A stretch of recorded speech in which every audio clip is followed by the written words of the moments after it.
for the beginner seeking initiation and an understanding of the ideology and the basic and elaborate magical practice of Luciferianism, I can only suggest first and foremost, without a doubt, Dragon of the Two Flames, Demonic Magic and the Gods of Can.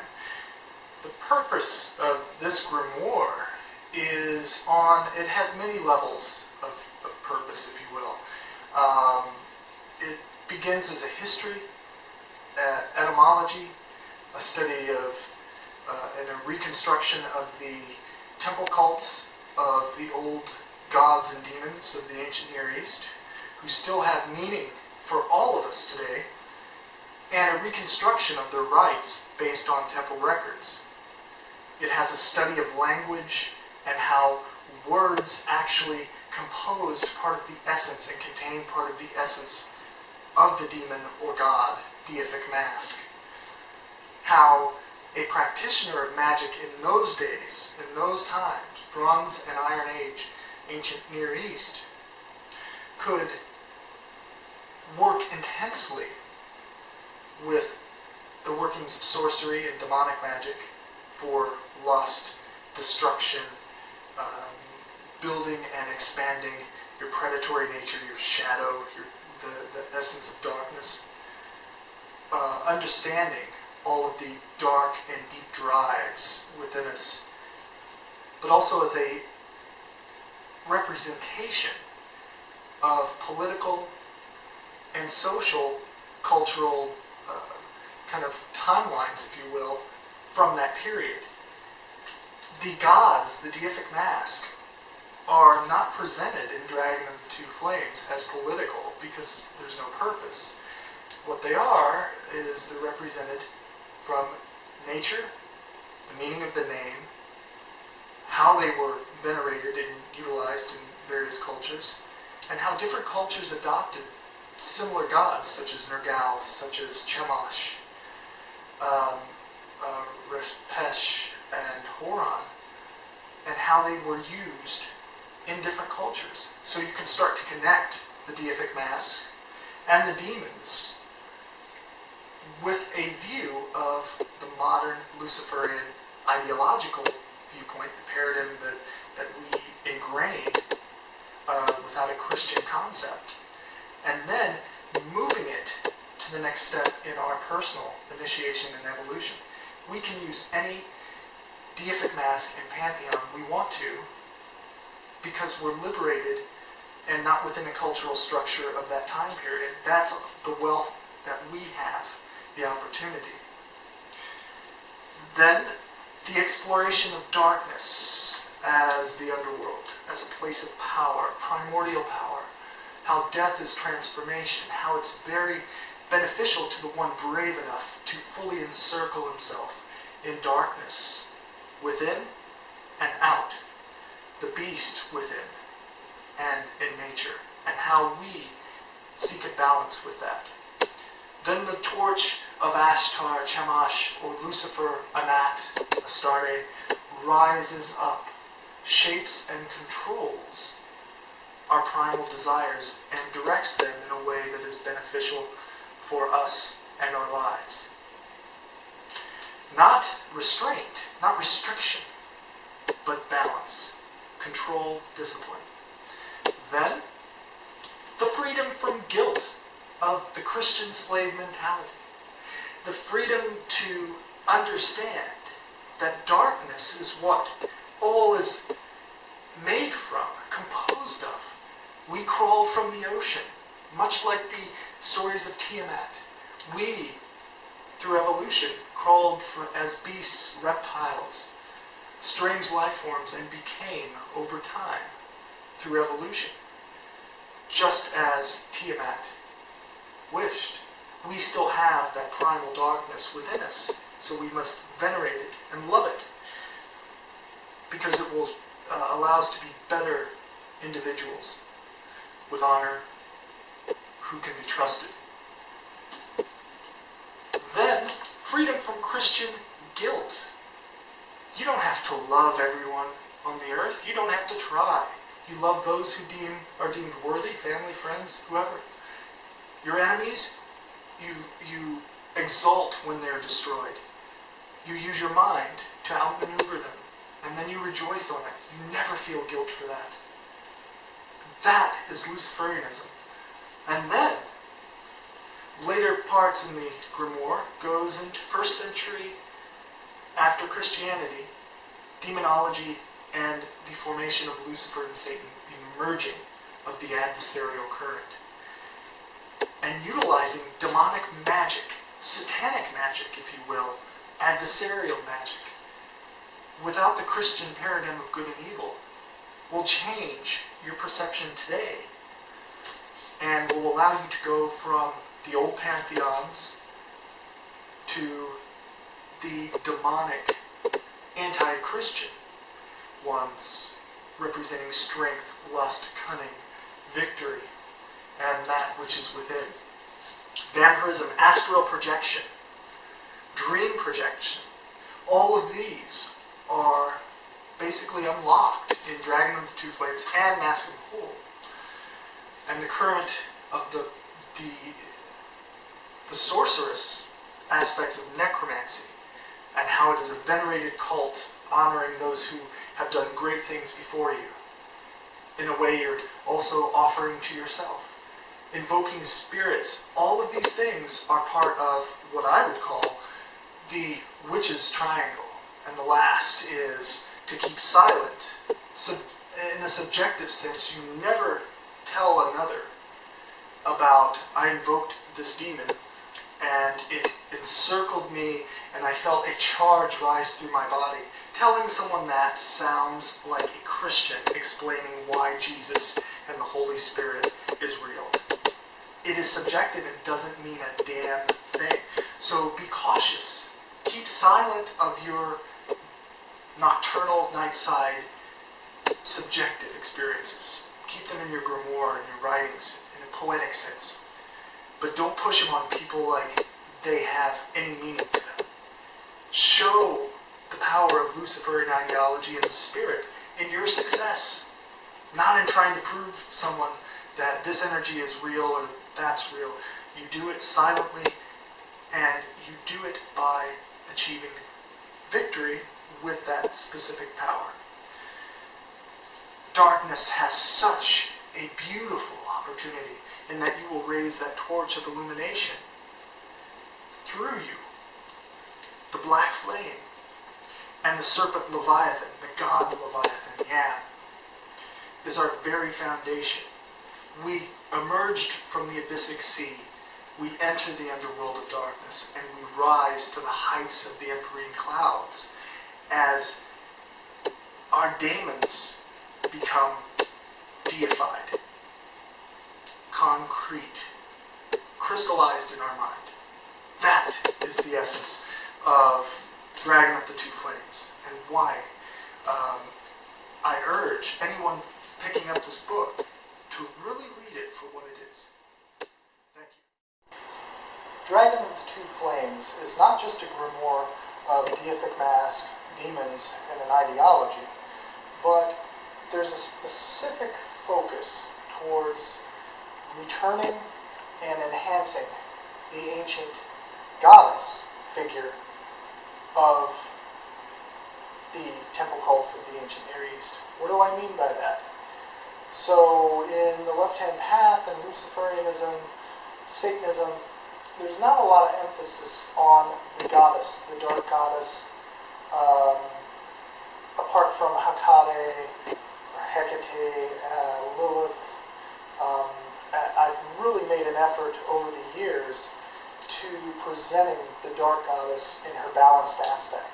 This takes time because males have to realize the significance of the goddess, not as a gender-specific concept or sexuality per se, but the emotional, instinctual imagery, symbols that the goddess represents. The ancient Near Eastern goddess of Anat, she's a war goddess and a goddess of lust, love, and Ashtoreth, Astarte, goddess of war and love, Ishtar of the Mesopotamians, Sheol or Suala, the goddess of the underworld. All of these have a balanced aspect to them in that they are both destroying and creating. A gnat practices vampirism and cannibalism to her enemies, but is a heroic, honored goddess for supporting the people and the god Baal. The goddess in modern considerations is one which any male and especially female can approach in a balanced aspect. Not a destroying goddess exclusively, and not a creating goddess exclusively. The ancient goddess of Venus, Lucifera, being a gnat, Ashtoreth, Astarte, all of those are both lustful and loving, nurturing to a small extent, but then when she's attacked, is a war goddess who thrives and enjoys and rejoices in the slaughter, destroying her enemies. Modern women can look at these images in Dragon of the Two Flames, utilize them within the left-hand path Luciferian ideology foundation, and then practice invocations with them. You're going to slowly understand even the Greek Hellenic Hecate better, the Persian Mutukdino Az or Je, the devouring goddess, Kali, Ishtar, Inanna. All of those will be understood and respected on a much deeper level because you're going to understand how that balance is maintained. It's not madness. It's not losing your control. It's about doing what is your will and loving your emotions, but not letting them destroy you or control you. As far as, gender specific, all those mysteries and exclusive things for women are deeply associated, of course, with the goddess. And that's a given. And each woman, as a black adept or adeptress, will have to approach that in their own way, in their own spiritual becoming. As far as men, we view the Luciferian goddess as instinct, emotion, but also unbridled passion. It's a complement, a perfect complement of the male deific mass. So that's what we have to look forward to in the future as we expand Luciferianism, is the power of balance and the destroying and creating goddess as a major, equal deific mask to the more recognized ones. The underworld, Sheol, or hell, all have both beneficial and what could be considered destructive aspects to them. The traditional entry into the underworld based on Old Testament Ugaritic texts and other records concerning the underworld is via sleep. Through sleep, one may enter the underworld, the netherworld, to introspect and commune of sorts with the shades and some of the deific mask of the underworld. I can tell you this, that working with Mesopotamian and really the ancient Near East in general, when I've had invocations and divination, working in necromancy and dreaming rites, there are like what I would call impulses that charge through me, both in a waking sense and in dreams. I'll have slight recollections, and you understand what's being communicated by the impulses. I've never sat within a circle and something's taught to me. It's always through the way that the gods communicate with others, which is via dreams. This is an ancient Near Eastern practice going back thousands of years. The essence of other areas of hell, we have Abaddon, place of destruction, pit of destruction, which later was assimilated with Apollo become Apollyon, the lord of the bottomless pit. He's also a dragon of the two flames, along with the ritual of invocation to this deific mask. Rapesh and Horon, both gods like the Black Adept, who exist in the physical world of the sun and have a dwelling in the underworld, in the desolate places of the earth. All of the gods within the Dragon of the Two Flames and Mask Whole are models of empowerment for the Black Adept who believes. And once you believe, you may will something into being. And if you believe and you have that desire, nothing can stop you, unless it's just not a reasonable chain of connections within the physical world. But for mostly anything you can accomplish, that type of focus is required to get where you wish to go. The underworld will open doors for you, and you may find yourself in a predatory state, devouring energy of others, or not. It depends on how you are. I've always found it beneficial and a place of introspection.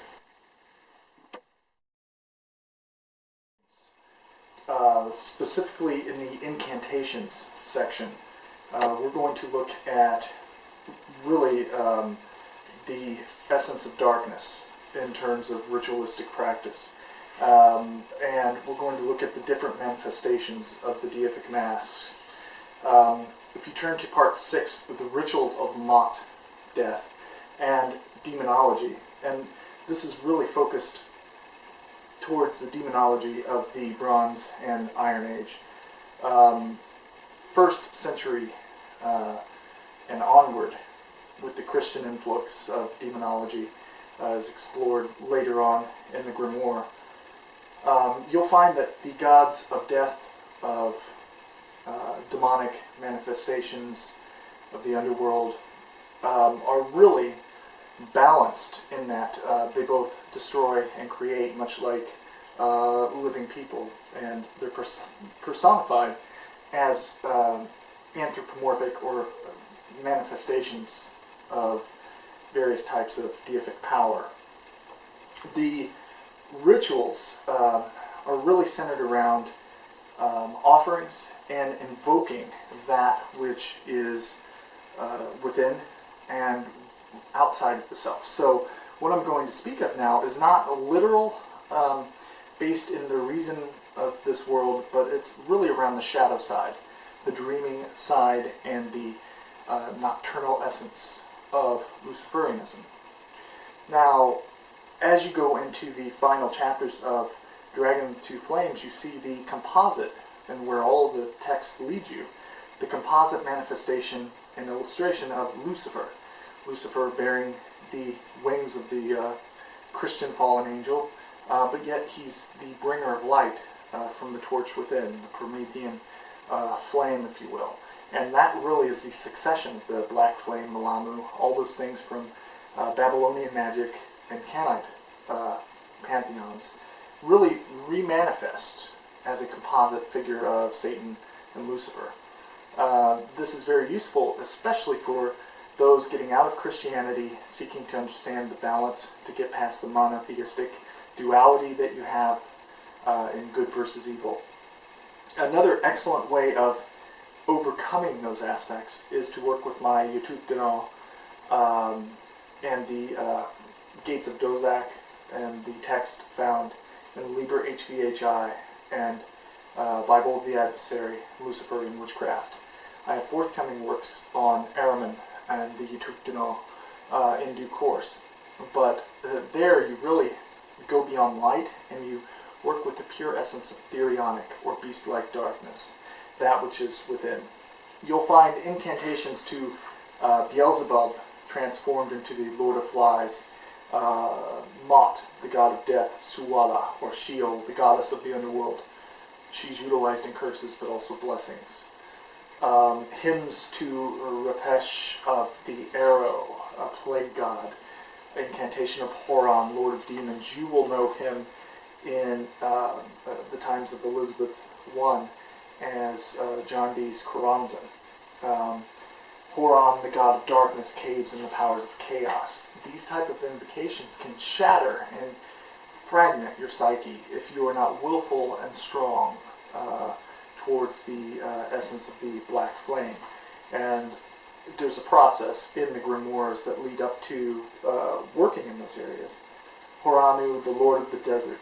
All of these are meant to explore the essence of hell, the underworld, death, darkness, and the darkness from which we create life and new emerging manifestations of our will.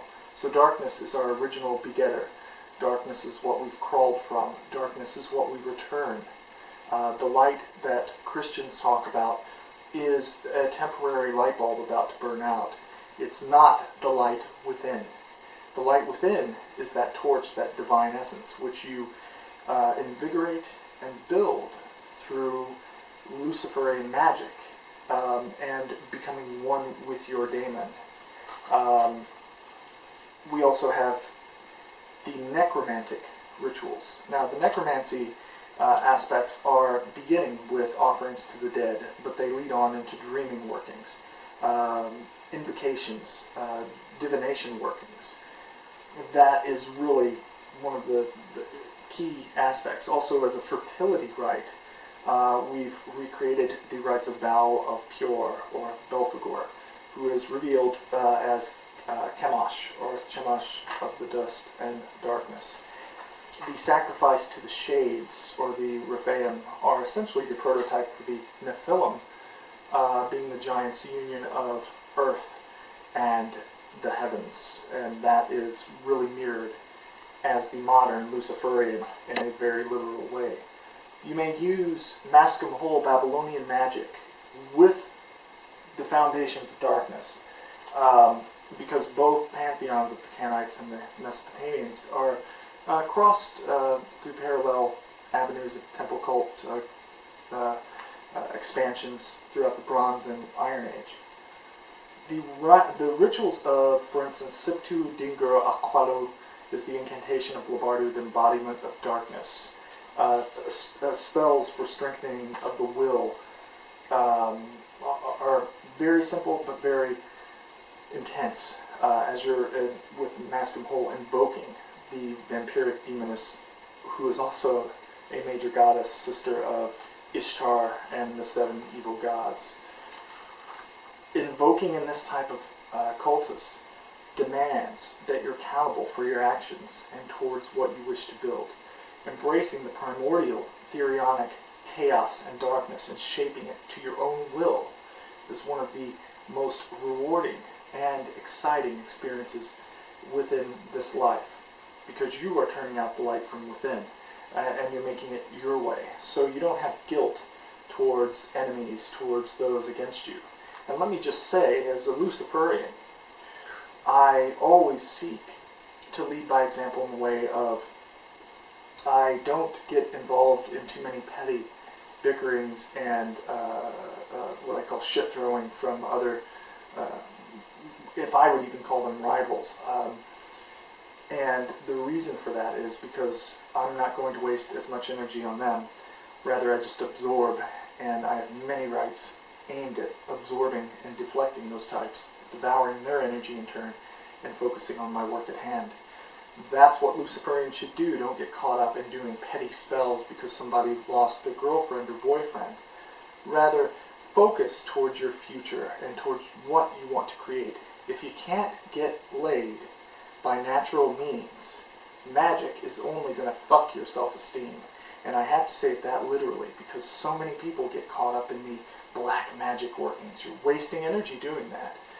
Focus on what you can obtain within logical and reasonable avenues.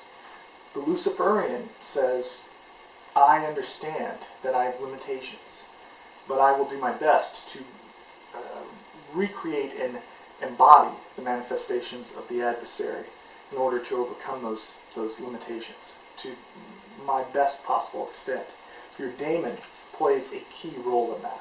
So keep that in mind in the essence of darkness as you go through the grimoires, that you're going to open a whole new world that has depths of meaning, historical, archaeological, and through etymology, and blended with the modern Luciferian ideology, which will open the current to you. Thank you for watching.